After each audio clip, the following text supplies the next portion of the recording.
In the name of Allah, the most merciful and the most beneficent. Hello everyone, welcome to Mathematics Basic to Advanced level. In this lecture, I will solve past paper MCQs AJK PSC 2019 MCQs, that is -3 and such that n belong to integer is an abelian group under solution, that is let g is equal to -3 such that n belong to z and x, y, z belong to group, then x is equal to -3 and y is equal to -3m and z is equal to -3k, where n, m, k belong to integer. Now we check the properties as x plus y is equal to -3n plus into -3m.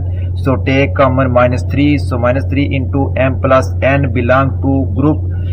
It is simply to verify that x plus into y plus z is equal to x plus y into plus z, and also we can verify that x plus y, this is the associative property with respect to addition, and we can also verify the x plus y is equal to y plus x, that is the commutative property with respect to addition. So option A is correct, addition, which is the required solution. If you like my lecture, then please subscribe, share, like and press bell icon for latest update on my YouTube channel. Thanks for watching my YouTube lecture. Okay, Allah Hafiz.